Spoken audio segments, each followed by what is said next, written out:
Hello everyone, আসসালামু আলাইকুম। আমি জোহরা কানাডা টরন্টো থেকে বলছি। আশা করছি আপনারা সবাই ভালো আছেন। আলহামদুলিল্লাহ আমরা ভালো আছি। তো ওয়েলকাম করছি আমার আরেকটি নিউ ব্লগে। আমি গত একটা ভিডিওতে শেয়ার করেছিলাম যে ইতালিয়ানো একটা স্প্যাগেটি রান্না।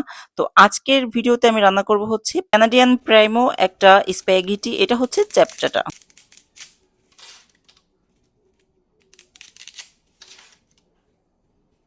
আমার পছন্দ অনুযায়ী আমি মাত্র ২ ভাগ করে দিলাম। তারপরে আমি এখানে সয়াবিন তেল এড করলাম। এটাতে অনেকটাই ঝরঝরে হবে আমার এই স্প্যাগেটিটা।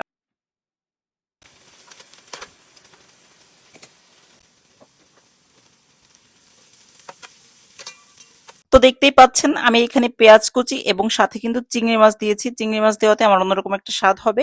আর সাথে কিন্তু ব্রোকলি আমার হাসবেন্ড পছন্দ করেন, এটাও আমি দিয়েছি। তো চলুন এখন ডিম দেওয়ার পালা।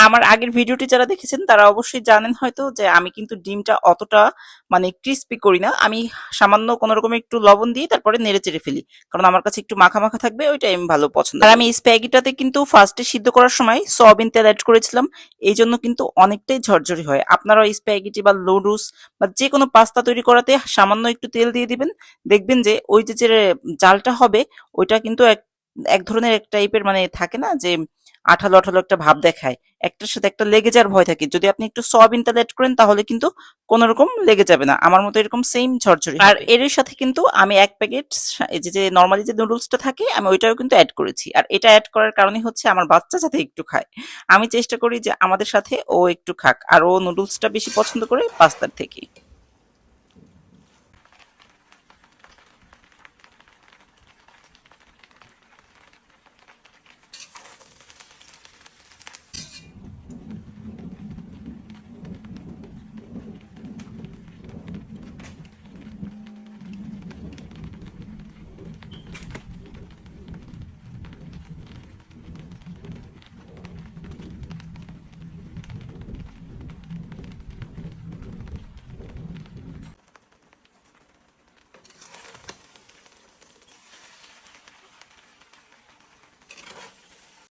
ও হ্যাঁ, আমি কিন্তু পাস্তার স্বাদটা দ্বিগুণ করে বাড়াতে আমার ঘরে বার্গার বানানোর যে চিজটা ছিল আমি ওইটাও কিন্তু অ্যাড করেছি। এতে অনেক মজা হয়েছে। চাইলে আপনারা অন্য ব্র্যান্ডের চিজ ব্যবহার করতে পারেন, এটা অপশনাল।